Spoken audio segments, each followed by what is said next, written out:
Hi guys, I'm Shmee, hello and welcome back to the channel where you join me today for the return of my Fuel for Thought videos, the FFTs, where we go out for a drive, quite literally fuel for thought, having a think about a topic of interest, something that stands out to me, something you might have been asking me about, something where I might have some insight from the automotive world. And it is a beautiful winter's day, the sun is out, the roads are greasy, it is a little bit cold, and of course you will notice I am driving in my Lamborghini Huracan STO for two reasons.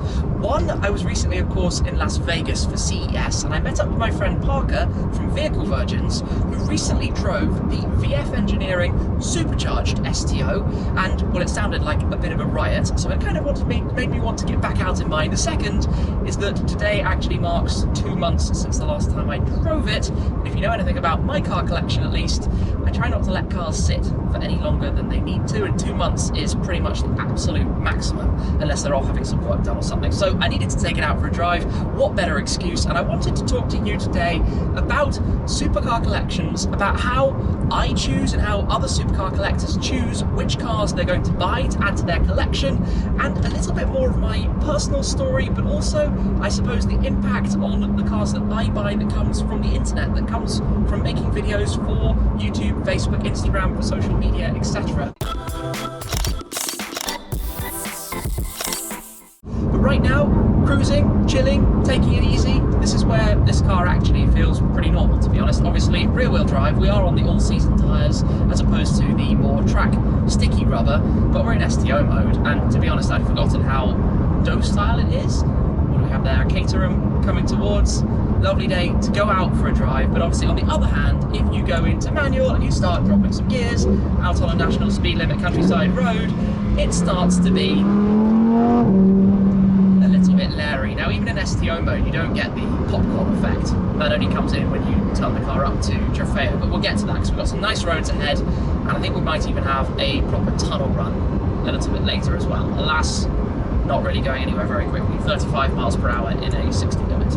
Everyone's favourite when you're in a Lamborghini, hey. But let's talk car collections, because car collections always have a theme, which is of course specific to that owner. In the case of me, that tends to be firstly V8s. You'll notice I have a lot of cars in my collection with V8 engines. That tends to be something I'm drawn towards. I suppose in part because of my obsession in many ways with AMG. The other side of it is the track-focused limited edition specials, things like this, the GT Black Series, the Senna, the Ford GT, the SLS Black Series, you name it. I have a draw towards the more hardcore, more exciting, more dynamic versions of cars. Obviously cars that are collectible in their nature because they're a little bit rarer, but also cars that I got to specify from new. I have a big, I suppose, thing for me where I really enjoy that whole experience of following a car from its introduction all the way through the speccing process, perhaps being part of the build of it, to ultimately taking delivery, to driving the very first miles. It just makes it a little bit more personal than when you buy a used car. Now, of course, there are cars that I would love to add to my collection, which I was not in a position to purchase new, and the best example of that has been the SLS Black Series. Back when that came out in 2013, I could only have dreamt of such a car, and I want to talk more, I guess, about my personal backstory of cars. We'll get to that a little bit later. So it's always, for me, something, or having the opportunity to have something unique, to have something that stands out, to have something a little bit different, to have something that I got to create, that I got to be part of, that I know the entire history of. I know that it had every single service. I know that it did everything on schedule. I know it did exactly, you know, what the full history of it, let's say.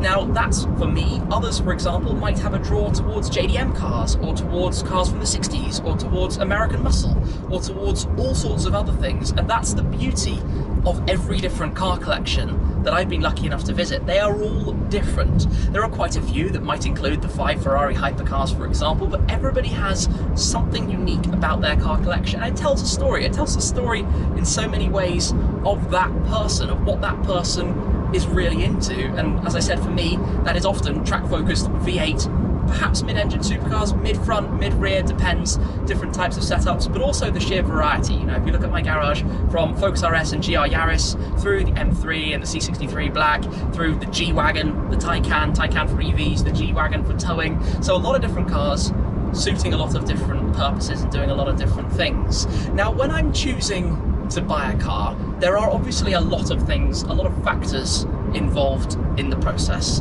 The thinking might be, is this a car that I'm going to keep for the long term? Is this a car that I only want to keep for a short term to do with the videos I'm making on YouTube? We'll get to that as well. Is it a car that I'm going to be able to specify into something completely unique, you know, choose the specification exactly as I would like it, or is it quite restricted in terms of what you can do? For example, the GT Black Series, only 8 different colour choices, no spec options you could change, hence why I resprayed it into my own car, and hence why I resprayed the SLS into my own car, really to start that journey as if it was the new first buyer experience, as if it was almost rewinding the clock back on the car by doing so many upgrades and starting, I suppose in a way, that storyline. For other collectors, it might be that they own every Ferrari that's ever come out, every Porsche that's ever come out, so that is the next natural step. But for me with the garage, you'll probably notice it's quite varied. I have cars from a lot of different brands and manufacturers in the garage. Yes, there are a few Mercedes-AMGs, I have a big draw to those. There are a few high-performance Fords, but these are cars that, you know, I've experienced, I've driven, I've had some kind of exposure to, and I've been quite attached to and quite liked, hence why I've decided to go for them, hence why I've chosen those cars, you know, in the garage. And I think that's a big part of it these days, that so many cars are absolutely fantastic, and it comes down in many ways to the emotive side, to what grabs your heartstrings. Now interestingly, this road in the softest setting in this, or the normal setting in this car, is rough. However, I'm hoping that at some point the car in front will either give us an opportunity to pass it, I want to enjoy more of this, to pass it, or perhaps to turn off. We shall see what happens shortly, because national roads need to be enjoyed when you're in an STO, don't they? They need to be explored and have some fun with, although, yeah, you can see it's a little bit greasy and slippery. What's going to happen? No, parked van, no can overtake. Unfortunately, we've got a whole line of cars behind. This is always going to be the way, isn't it? Go out for a drive, and it's going to be a gentle one, which is why cars like this just need to be driven on racetracks. And I try and do that as much as possible, as you know, with the cars. This had a good outing at Donington Park. We're just shy of 1,000 miles on the clock now. I'm certainly intending to do a lot more with it. Obviously, I took delivery just after the end of the Nürburgring season, so I've not been able to take it out there yet, but hopefully early in the new year, an opportunity will present itself to do so. This is normally a lovely bit of road. You can probably detect my frustration at the moment as to whether we're going to be able to have some fun and unleash or not a little bit. Let's see. Anyway, let me talk a bit more about my, yeah, let's go through it. Where's the indicator there? Let's talk a little bit about, oh yeah, that sounds good. A little bit about my backstory, my personal cars. It started with the Renault Clio, obviously way back, freedom to travel, to discover, and the car to this date I've done the most miles in still at about 35,000. But obviously that wasn't, let's say, a collectible car or a car that I thought I would ever end up collecting. But along the way since, I've owned multiple of the same cars a number of times that you guys have noticed at the time and thought there must be something fishy going on, but genuinely it's just because I really enjoy that car. For example, the P11 platform McLarens, the 12C, the 650S, the 675 Coupe, the 675 Spider, the 3 Focus RS cars that I've owned, the original Mark III in blue, then the red edition that we made into a project, and then the heritage that remains in the collection. The same with the AMG GTs, the original Beast of the Green Hell GTR, GTR Pro, GTR Roadster, and now GT Black Series. When I like a car, I really go full on in that car. I get so caught up, I guess, in what it's like to drive, and then comes the ability to upgrade or refresh into one that's basically delivery or new mileage again, and it starts that journey from the top, and you feel the excitement again from driving that same car. Do you know what? I'm going to put it into Trofeo. Right, open roads now, finally. It gets very skippy in here. Gosh, it sounds good. It's incredibly firm. On an English road like this, the ride is ridiculous. And you can probably hear the noises of the skips. The throttle pedal is so sensitive that any little bump or movement in your foot and you're going to get that kind of dipping rev noise. It gets narrow through here. This car is fairly small as these things go. It's not uncomfortable to blast down a country lane to enjoy. Completely lost where I was and what I was thinking about. Getting soaked up in the opportunity finally to get it out in Trofeo mode. Listen to this. experience, and that's one of the reasons for me why this car fits in the collection, because it's my only V10, it's my first Lamborghini, and actually that's very relevant. One of the reasons for choosing this car for me, or to go for a Lamborghini, was to try out the brand. You know, doing what I do and driving so many different cars and giving you guys my feedback and thoughts on them, it's actually very helpful to know what the ownership experience is like, to go through that process, to own a Lamborghini, to understand, meet more of the clients, the manufacturing, the sales teams, to get a feel for that whole process. And now obviously doing that with Ferrari as well, with the SF90, which is due quite shortly.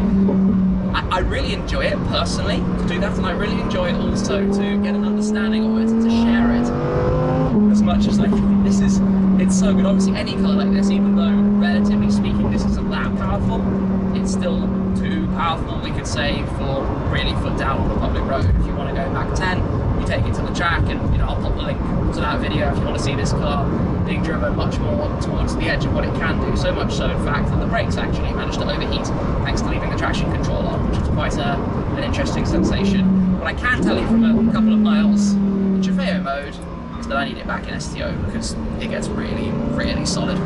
Let's pop it back into automatic. Go a little bit quieter as well. So I touched a bit on the cars that I've owned, and I've often liked owning cars that are a bit more of an unusual choice, obscure choices, we could say. Things like the McLarens in the early days of McLarens, when they were famed at the time because their infotainment systems weren't even working at all. They've been plagued with issues since, but that's a great example. The Ford GT, could have bought an SVJ or an F12 TDF or something probably for the same money, but again, here in Europe, the GT is a bit of a curveball, unusual choice. The Zenvo is certainly the biggest of curveball choices, but I enjoy that. I enjoy finding out about something that perhaps people don't know all about. I think that's part of the fun in learning about it, in going through the motions, in getting that experience to see what it's all about, to understand and get a proper feel for it. So that's why I've often gone in that direction. But I think this is, again, what I said earlier, that everybody's different. The cars that each person would go for to the next person are never going to be the same. And like I say, I wanted to try out a Lamborghini, even though I'll confess I've never been the biggest Lamborghini fan. Like, I think we know that through my videos. I love filming them, I love the madness of them, but I generally don't love driving them. The Aventador is too big and heavy, and the gearbox is way out of date and just old school. The one-off or few-off series cars are very expensive for coach-built models of Aventadors, effectively. And, you know, I talk about this in the videos. It's a different topic, but this thing is wild and crazy, and that's why I did the colour scheme that I did, because if I'm going to own my first Lambo, I might as well go full in right and do something mad like pink and yellow or viola bast with the giallo accents that we have on this thing. And I really, really enjoy it as a result. I enjoy it and have just been wowed and shocked by it vastly more than I could ever have imagined at the beginning. But it brings me on to the buying cars for the internet thing. And I've talked a little bit about this on podcasts I've done with the likes of Johnny Smith, The Late Break Show, and with my friend Sam, See Through Glass, and talked a bit about it, because yes, for sure, when doing what I do and making videos basically every single day, driving a car, there's always going to be in my mind, what am I going to do with the car? What videos can I share with you guys? What experiences can I have with it? What storyline does it fit into? And there have certainly been cars over the years that I have gone into thinking, I'm doing this for the internet. And the funniest example of that really is actually when I got my AMG GTR, the first GTR. I was thinking, I haven't owned an AMG. Wouldn't it be great to get some Mercedes content on the channel? Little did I know at the time that I'd completely fall in love with the platform, drive it 20-something thousand miles in a year, and go on to have so many more AMGs in the collection. Following on from that, at one point I had 6 cars at the same time, 5 at the moment. So it's funny how that works. There have been other cars I've certainly bought thinking you guys would be interested in more content about them, and have been, I guess, a little bit surprised. And probably the most peculiar of those, actually, you might be surprised by this, is the Toyota GR Yaris. And the reason I say that is because, firstly, I think given it's only available in Europe, or rather not to the US, I know a lot of you out there, 30-odd%, are watching from the US, which means it's less relevant because you can't have the car. And then equally, there's a lot of content on GR Yaris's. So if I was talking purely business, has that car made any sense? Not really. But that's not the whole story. That's not everything that goes into it. You know, there are cars that have certain storylines, for example, like the G63. I never thought I would own the G63 for 2.5 years that I have so far. I mean, it's only a couple of months shy of being 3 years in the collection, because I bought it thinking I'm just trying this, we'll have some fun towing around with it for a year, and that will be that. And I guess I got rather attached to it, and now I can't really imagine replacing it with anything. And the Taycan, similarly, I didn't know if I'd keep it for 3 months or 3 years, but now I'm thinking of selling it. I might let it go, the values are very high. I've had some fun, learned a bit about EVs, shared some of my experiences with you guys now along the way, and perhaps it's time for that to move on. It won't be the last time I own an EV, of course I'll have another one before too long, but perhaps it's a break, you know, a time coming up without running one, or with using the SF90 on electric mode as much as possible. It has 25 kilometers of range, about 16 miles. I'm actually going to go into Trofeo now that we're back out on some more flowing roads, hopefully smooth roads, we shall see. So there's always a little bit in the back of my mind of, you know, what can I do with this car in video terms?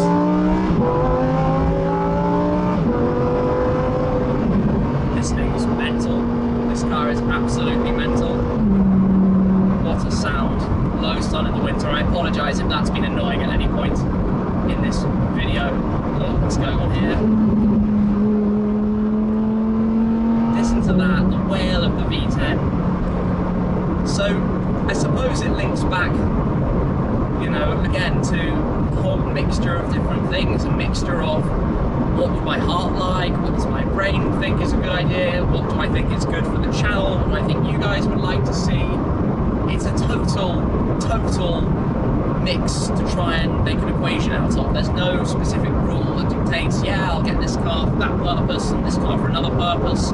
It's going with the flow and working it out on the fly. And while there is a calculation behind some cars of, yeah, that'll be good for the channel, if you go back in time, when I bought my 650S after having the 12C, I was well aware at the time that if I wanted the best car for the channel, I'd have changed it to an Aventador, an LP700, for sure. That was the period where they were revving and flaming everywhere and pretty viral online, and if I had wanted exclusively the best car for YouTube, that would have been the choice. And even now, you know, I don't think the Zenvo necessarily is the best car for YouTube, let's say. Probably be better to buy 15 100 grand cars, but that would also be a little bit hardcore.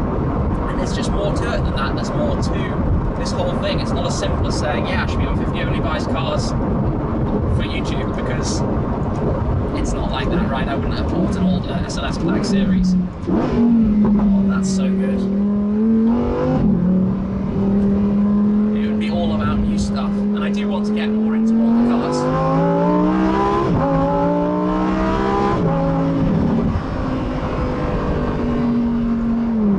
What a silly sound. I would like to get more into, you know, growing my collection of the slightly older stuff. Obviously now we've got the Clio, the Vantage Roadster, the C63 Black and the SLS Black, cars that I haven't had from new or a little bit older in the grand scheme of things. But I do, as I said at the beginning, like that experience of speccing cars from new and going through that whole process, through all of the motions, through speccing it, through owning it from zero, knowing everything in the car's history. You know, if you buy a used car, you don't know what's gone on with it, and my SLS Black Series is probably the best example of that.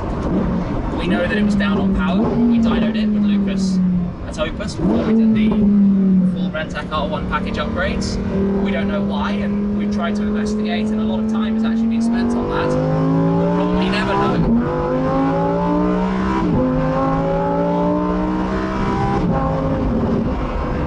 What is this? Don't get me wrong, it doesn't detract from my experience of the car, but I would like to know. I'd like to have that full record keeping. And in terms of building a collection, I want my collection to be cars that are all in perfect condition, perfect shape, great running order, and look wild together, and, you know, complete the colour spectrum, which is why we did this colour on this car, because what else are you going to buy in pink? A Lamborghini, obviously, perfect choice. And it's quite funny that I did this at the same kind of time as Stradman doing the various different colours he's done at the same colour spectrum on his different Lamborghinis as well, which we talked about actually before either of us did anything, back when I went to visit Utah in March 2021. Crazy to think that was now almost a year ago. But taking this out for a drive today, just epic, and we haven't even got to the tunnel yet, where I'm going to do my best to have as much fun as I possibly can. The thing is, it's great to keep them running, it's great to keep them driving, to take out the car at every possible opportunity, to get it out on the roads, to get it out there. I think that's half the fun, and obviously I'm in on my own today, but some days with Tom and Brad and the team, we can just take some cars out for a drive, and it'd be fun to do more of that, because these things are built to be driven. And I don't believe in cars sitting in the garage, being garage queens, you know, never moving anywhere. That's when the problems start. That's when they get electrical gremlins and issues, tyres get flat spots, they all just start going a little bit loopy, and it's better to keep the fluids going through. You don't want a 3-year-old car that's not been driven for 3 years, because you're going to have cracked seals, you're going to have fluid issues, you're going to have a whole host of problems which are going to ruin the experience of owning it, especially with cars that are so highly strung, like McLarens, for example. If you're buying a used McLaren, you want a car that's done some pretty even mileage across the years. If there's a year where it only did 10, it's going to be a problem. It's going to be a potential issue with that car, so it's always something to, you know, to watch out for and to the thing with this is when you're driving, as I am at the moment, in Trofeo mode, you're just very conscious that it's a stiff thing. It's really, really, really stiff, and the seats, even with these slightly more comfortable seats, are still pretty unforgiving.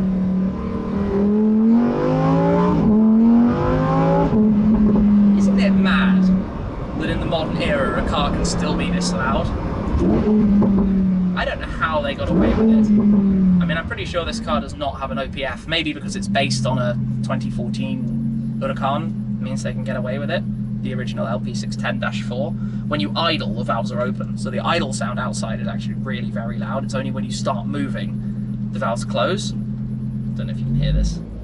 There, it gets quieter, so it's quieter when you're moving at 10 miles an hour in first gear, until of course you get up the revs, and then at 4,500, all hell breaks loose and it gets a little bit mental.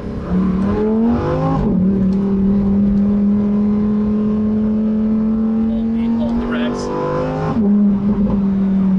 Unfortunately, 40 miles an hour down a slip road. That's all we're getting right now. We do have a pretty epic tunnel up ahead of us, though, if we can shift out across some lanes.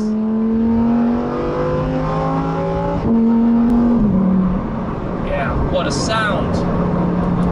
And I think that's fair for me to say that the more time I'm spending in the STO, the more I'm enjoying driving it, the more fun I'm having with it and understanding it. You know, driving this car, I have never owned a car that gets as much attention as this. Forget the Senna, forget the Ford GT, as we come to tunnel.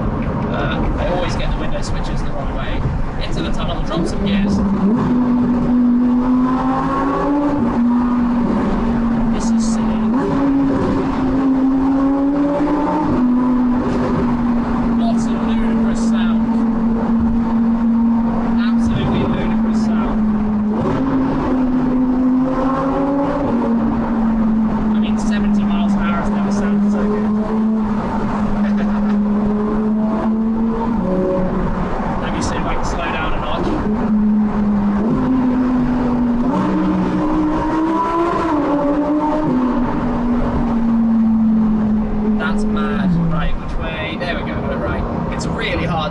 Switches right in this car, and to get the indicators right, all of the buttons and everything are just a little bit silly. Let me do this.